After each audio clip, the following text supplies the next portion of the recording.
네, 오늘 이제 국내 주식시장뿐만 아니라 또 채권시장까지 좀 짚어봐야 될 것 같습니다. 네, 그래요. 네, 라이브 자산운용 배문성 이사와 자세한 대응 전략과 설 연휴 이후 시장 전망 함께 해보겠습니다. 어서 오세요. 어서 오세요. 네, 안녕하세요. 그래서 네.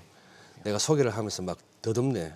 아유, 우리 배 이사님은 우리 배 이사는 너무 오랜만이라서 네네. 그때 아버님 저 집에서 바둑 둔 게 몇 살 때였죠? 그때 한 7, 8살 때였을 것 같은데. 말씀을 드리자면은 제가 이제 IMF 때 사라진 업종입니다만 종금사에 근무할 때 저희 딜링룸에서 저희 보스가 이 베이사 아버님이 부친이셨습니다. 예, 그래. 그때 그랬는데 이제 같이 늙어가네. 네, 거의 40년 만에 아, 40년 돼서. 만에. 네, 그래요. 감회가 새롭습니다. 네. 감회가 새로워요. 자, 지금 이제 우리 주로 이제 채권 쪽으로 이제 전문으로 해 오셨는데, 그동안에 왜 우리 금리 낮아진다는 얘기는 채권도 가격이 오르고 그렇죠. 주식도 오르고 하는 그런 흐름이었습니다만 작년부터 조금 이제 채권 갖고 계신 분들이 많이 불편하셨어요. 네, 맞습니다. 그러니까 네. 여기 장표로 잠깐 네, 보여드리자면 네. 이게 작년 하반기 이후에 국채금리랑 이 코스피 지수랑 마치 짜고 친 듯이 이렇게 같이 짜고 치듯이. 예, 오르고 있거든요. 예. 말씀 주신 대로 국채금리가 오른다는 건 채권 가격 떨어진다는 거니까 채권 가격은 지금 작년 10월부터 계속 빠지고 있고 주가는 작년 10월부터 딱 계속 오르고 있는 뭐 그런 상황입니다. 그리고 이제 제 나이 또래가 이제 통상 금융위기 전후로 입사를 해서 지금 증권사나 운용사에서 한 팀장급 하고 있는데 예. 이런 상황이 지금 처음 겪어보는 일이라 다들 굉장히 당황하고 있고. 금리 오르는 걸 갖다가 처음 겪는다고요? 그러니까 이제 채권이 이렇게 나쁜데 주식은 또 이렇게 좋은 이런 상황을 지금 금융위기 이후로는 지금 저희 세대는 약간 예. 처음 겪고 있는 거죠. 게다가 요새 간간히 이제 연락이 오는 게 뭐 우리 아버지께서 이제 증권사 가서 장기채를 사셨던 게 지금 마이너스 20%다. 이거를 지금이라도 주식으로 바꿔야 되냐? 뭐 이런 문의도 지금 되게 많이 네. 좀 들어오고 있거든요. 근데 사실 저희가 이거를 처음 겪기는 하지만 상당히 교과서적인 흐름이라고 생각이 되는 게 경기가 좋을 때 당연히 주가가 좋고 경기가 좋을 때 금리가 오르니까 채권 가격은 빠지는 게 교과서적인 일인 거고 저희가 네. 이게 2000년 이후에 지금 빨간 선이 지금 코스피 지수고요. 그리고 회색 선이 국채 10년물 금리이거든요. 이렇게 보시면은 이 지금 장표가 지금 제가 한 거로 여기 요거. 그러니까 코스피가 굉장히 인상적으로 올랐었던 시기를 지금 음영 처리를 한 건데 네. 노무현 정부 때 이제 브릭스 특수 요 시기에도 코스피가 잘 오를 때 국채 10년물은 대체로 이렇게 오르는 흐름이었었고요. 그리고 팬데믹 유동성 덕분에 이렇게 많이 올랐었던 시기, 우린 물론 저때 이제 저금리 덕분에 많이 오르긴 했지만 그때도 은근히 이제 국채 10년물은 이렇게 오르는 추세에 있었습니다. 그리고 지금도 역시 급격하게 상승하는 와중에 지금 국채 10년물 잘 오르고 있고 네. 약간 특수한 상황이 이제 이명박 정부 시기에 초하정 장세 때 이때는 좋았는데 네. 근데 10년물 금리는 오히려 이렇게 내려오는 흐름이었거든요. 근데 저 때는 기억하시다시피 미국이 QE를 이제 대대적으로 했었던 시기라 저게 좀 특수한 상황이고 사실은 이렇게 금리가 오를 때 주가도 오르는 게 그 경기가 좋다는 어떤 그런 흐름에서 나오는 거라서 사실은 좀 자연스러운 일이다. 근데 다만 저희 세대 입장에서는 2010년대 네. 이때 워낙에 이제 금리는 계속 낮아지고 금리가 낮다는 건 사실은 이제 저물가 저성장이라는 거잖아요. 그러다 보니 당시에는 이제 코스피는 박스피였었죠. 그러니까 저 시절이 워낙 오랜 기간 이제 익숙하다 보니까 네. 지금처럼 뭔가 경기가 좋아져서 이게 국채 금리 오르고 또 이제 주가도 막 오르는 이런 상황이 좀 이렇게 그냥 단지 익숙하지 않은 거죠. 그냥 교과서적인 흐름이기는 하지만 겪어보지 좀 흔치 않은 일이다. 그 말씀을 정리하자면 이런 얘기죠. 흔히 말해서 이제 주식 좋을 때는 주식이 안 좋을 때 우리 보면 안전자산 해서 채권 쪽으로 몰려가고 그렇죠. 네. 채권 가격 올라가고 네, 네. 금리는 떨어지고 또 주식 안 좋을 때쯤 되면은 연준이니 뭐니 할 것 없이 또 금리 팍팍 내려주자니까. 그렇죠. 네. 그런 상황인데 통상적으로 주식 좋을 때는 채권 안 좋고 네. 뭐 그런 건데 이제 말씀하신 대로 차화정 시절 그때는 차화정도 차화정이지만 연준이 QE를 막 뿜뿜 뿜어댈 때니까 그렇죠. 네. 주식도 올라 채권도 올라 네. 막 그러니까 주가는 오르고 금리는 내렸는데 통상적으로 주가 오를 때는 금리도 오른다. 이게 교과서적이기도 하고 과거 우리가 대체로 겪었던 상황이다. 맞습니다. 그러니까 정확한 지적이신 게 네. 2010년대는 QE라는 걸 했었던 맞아요. 시기다 보니까 그때가 좀 특이한 시절이지. 이게 QE라는 게 없는 상황에서는 이렇게 어떻게 채권과 보면 베이사 연배가 첫 직장 시작할 때가 네. 완전 예외적인 상황에서 시작을 해가지고 잘못 배우신 거지, 그죠? 그렇게 그렇죠. 어떻게 보면 큐이라고 잘못- 하는 역사에 없던 희한한 맞습니다. 뭐 괴초식을 그래서- 갖다가 구사할 때 돌아오니까 원래 세상은 이런 건가 싶었던. 맞아요. 그래서 조금만 힘들면 뭐 연준이 뭐안 뭐 해주지 해주나? 않을까 막 이런 생각을 쉽게 하는데 이게 지금 겪어보니까 그런 세상이 아니다라는 걸 지금 겪고 있는 거죠. 네. 그냥 저는 아까 말씀 주신 대로 교과서적으로 그냥 이렇게 생각을 했었거든요. 보통 이제 뭔가 투자 심리 자체가 위험 자산을 선호하면 주식 시장이 좋아지고 그럼 상대적으로 이제 채권에 대한 수요는 낮아서 그쪽 가격이 떨어지니까 금리가 올라가고 채권. 저는 이런 식으로 좀 이해를 했었거든요. 그것도 정확하신 예. 이해입니다. 지금 채권 시장 되게 안 좋은 예, 이유 중에 예. 하나도 금리가 막 저렇게 올라도 지금 10년물이 막 3.6% 준다. 너무 채권하는 입장에서 사고 싶지만 지금 자금은 다 주식해야지 주식시장으로, 무슨 예. 채권하냐라면서 다 빠져나가다 보니까 예. 채권 시장에는 돈이 없어서 이걸 지금 못 사는 상황이기도 하거든요. 아, 그래요? 네, 네. 예. 네. 사실 이렇게 돌이켜 보면 한 재작년부터 해서 여의도에서 또 이렇게 채권 투자를 많이 권했어요. 네, 네, 맞습니다. 그래서 예. 고액 투자자들 가운데는 뭐 주식만 하시는 게 아니라 채권에도 이렇게 예. 많이 담궜다가 실제 손절하거나 지금 소갈이 하시는 분들이 많고 그렇죠. 네. 제 주변에도 진짜 눈물을 머금고 채권, 국내 채권 던지는 분들이 좀 나오는데 지금 이게 어떻게 보세요? 최근 이제 일본도 그렇고 미국도 그렇고 이제 금리가 살짝 유럽도 그렇고 오를 듯 하면서도 잘 못 올라요.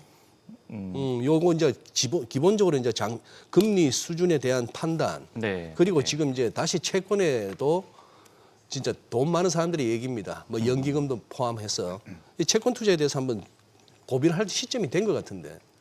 고민을 할 시점이기는 네. 한데 그런데 아까 말씀 주신 중요한 포인트가 저는 한번 요 장표로 네. 한번 설명드리고 싶은 게 그럼 1, 2년 전에는 그러면 왜 그렇게 채권 투자를 권했냐라면은 네. 아. 이게 이제 그 만기별로 어떤 금리 수준을 나타내는 이거를 채권 시장에서는 일드 커브라고 얘기를 예. 하거든요. 근데 2024년 말만 해도 이 일드 커브가 기준금리가 3인데 장기 금리가 이렇게 2%대 있는, 그러니까 커브가 완전히 이렇게 누운 그런 상태였던 거죠. 이 역전이 된. 예, 이 말은 곧 뭐냐면 앞으로 저성장 저물가다. 그러니까 금리는 앞으로 낮아질 수밖에 없다. 이렇게들 생각을 했던 건데, 예. 근데 보시면 지금 최근은 이렇게 완전히 지금 커브가 서버린 상황이거든요. 그러니까 기준금리는 낮췄지만 지금 장기로 갈수록 금리가 더 높아져 버린 그래요. 그런 상황인 거는 네. 이거는 이거 저성장 저물가가 아니다. 이게 성장과 물가가 지금 같이 지금 올라오는 그런 상황이다로 지금 채권 시장의 플레이어들도 지금 인식이 좀 바뀐 거죠. 그런데 이게 우리나라가 이게 특히 더 드라마틱하게 지금 이런 변화가 있는 거고 사실 보면 호주나 미국, 일본도 이게 좀 커브가 좀 이렇게 장기로 갈수록 좀 더 서는 모습. 이거가 과거보다 지금 달라진 양상. 그러니까 장단기 금리 차가 지금 이렇게 벌어지고 있다.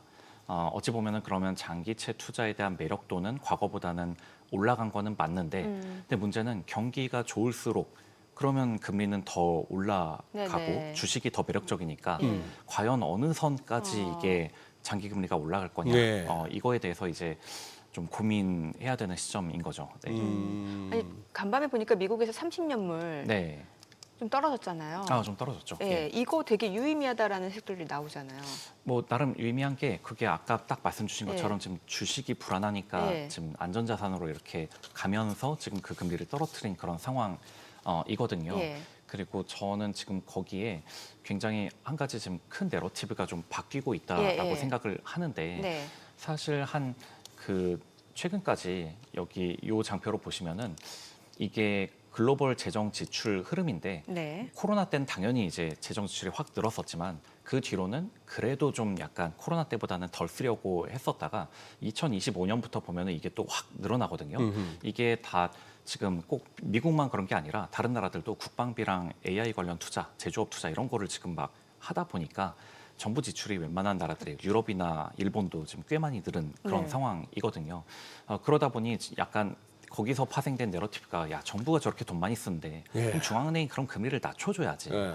그 재정 종속의 시대다. 예. 그러면 이제 뭐 화폐는 휴지되는 거고, 그러면 뭐 디베이스먼트 트레이드, 뭐 이제 화폐 휴지된다. 네. 그러니까 모든 게 오른다. 막 이런 내러티브 덕분에 금, 은 뭐 이런 거 엄청나게 올랐고, 예. 원자재도 오르고, 뭐 기술주들 당연히 오르고 이런 흐름이 나타났었다라고 보이거든요. 그런데 이게 거기다가 지금 더 기대를 이제 증폭시켰던 거는 이제 트럼프가 자기 입맛에 맞는 연준 의장을 앉혀서 금리를 마구 낮출 거다. 네. 뭐 이런 기대까지 있었는데 이게 상대적으로 이제 매파로 분류되는 캐비너시로 네. 임명해버리니까 생각하던 거랑 좀 다르게 흘러가네 하면서 금은 가격, 뭐 비트코인 이런 게 먼저 쫙 폭락을 하고 예. 그런 와중에 지금 엊그제 이제 미국이 고용 지표도 꽤 잘 나오다 보니까 예. 사실 그동안은 뭐 채권 시장도 이성적으로 생각하는 그 채권 시장도 미 연준이 올해 2번은 금리를 내릴 거다. 그리고 그게 아직 그 2번은 내릴 거다라는 기대가 바뀌진 않았는데 이렇게 고용 지표 좋고 이러다 보면 올해 금리 못 내릴 수도 있지 않나 하는 그런 불안감이 지금 슬슬 기술주를 지금 빠지게 하고 금은 비트코인도 이제 V자 반등하기보다는 이렇게 못 오르게 지금 탁 치고 있는 지금 그런 상황으로 좀 들어갔다고 지금 보이거든요. 네. 그러면 채권 입장에서는 사실 금리를 너무 낮추면 네. 그러면 인플레이션이 막 이렇게 올라오면서 네. 그게 장기채 금리를 오히려 더 올리는 효과가 난데 근데 이거를 그런 식으로 세상이 돌아가지 않아. 그냥 인플레를 그렇게 예. 방조하지 않는다. 재정 종속의 시대가 아니다. 그러면 예.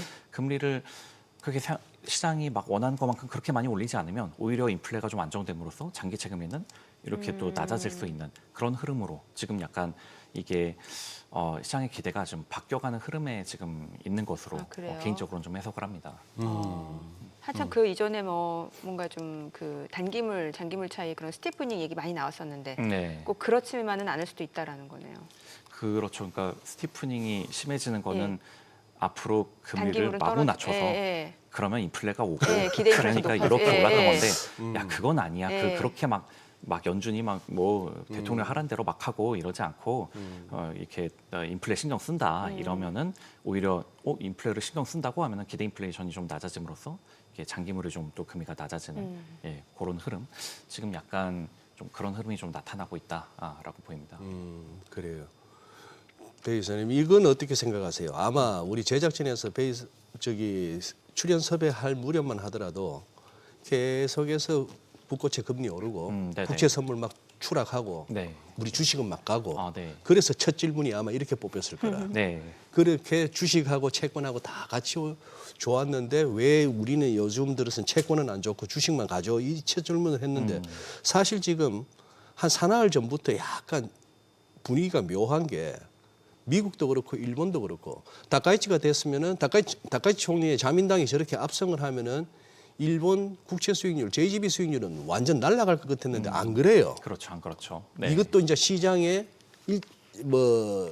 제1감에 좀 반하는 흐름이고 미국도 그렇고 우리도 그렇고 지금 한 4, 5일 정도는 국채 수익률이 떨어져요. 금리가. 네네. 예. 여기서 혹시나 제가 좀 오버하는 거 아닙니까? 이것 조금 뭔가 후달후달해서 안전자산이라고 하는 국채 쪽으로 돈이 몰리나? 조금씩 가나? 하는 그 생각. 이거는 좀 너무 나간 걸까요? 아니 너무 나간 건 아니라고 생각을 하는 게요. 저도 매일 저는 이제 주식을 전문으로 하는 이제 하우스에서 이제 채권을 하고 있는데 그러니까. 그러다 보니 예. 채권이랑 주식을 계속 같이 보면은 같이 봐야죠. 주식이 너무 좋은 날은 어김없이 금리가 마구 오르고요. 주식이 너무 네, 좋은 네. 날은. 근데 주식이 좀 안 좋으면은 그러면 또 금리가 좀 빠지는 이게 서로 계속 지금 매일 거의 보면 그런 식으로 흐르고 있거든요. 그래서 이게 약간 농담 삼아서 채권 쪽 하는 사람들은 이제 네. 금리가 낮아지길 원하니까 야 이게 삼전 하이닉스에 대한 기대가 낮아져야 금리도 낮아진다. 막 좀 이런 식으로 원래 채권쟁이들이 좀 비관주적이고 뭔가 사람들한테 밉상이죠. 너희는 그렇죠. 세상이 좀 약간 저성장이 와야 채권이 좋은 거니까. 근데 지금은 저성장이 아니라 반도체가 지금 성장을 네, 마구마구 지금 그러니까. 끌고 있다 보니까 지금 뭐 이런 상황이기는 한데 근데 말씀 주신 그런 포인트들 이제 다카이치가 되면은 야 그러면 뭐 일본도 이제 인플레 어마무시하면서 금리도 마구 오르는 거 아니냐. 저는 약간 그런 거에 대한 대응으로 후속 조치로 지금 미국과 일본이 환율 공조에 지금 들어간 거다라고 생각을 하거든요. 환율 공조. 그렇죠. 그러니까 사실 그러니까 일본의 장기 금리가 자꾸 오른 데에는 그럼 야 일본 돈이 휴지가 돼서 그러면 엔화 가치는 자꾸 떨어지고 일본은 당연히 인플레이션이 크게 올 거고 그러니까 장기금리는 오른 거다 이거였었는데 그런데 이게 일본 장기금리가 오르는 게 미국 장기금리까지 글쎄, 영향을 맞아요. 주다 영향을 보니까 주니까. 이거는 미국도 신경 쓰고 아하. 개입해야 되는 일이 돼서 그래서 미일이 환율 공조에 지금 들어갔고 그걸 베센트가 립서비스 해줬고. 그렇죠. 해준 것뿐만 아니라 뭐 레이트 체크부터 해서 글쎄, 레이트 체크도 있었네. 뭐 하다 이렇게 맞아요. 적극적으로 하다 예. 보니 뭔가 그 달러엔 환율도 이게 상방이 막힌 흐름을 예. 자꾸 보이고 있거든요. 그래요. 그렇게 이거는 그냥 일본 혼자 하는 게 아니라 아하. 미일이 공조하는 정도면 그러면 정말로 이제 달러에는 이제 잘 못 오르겠다.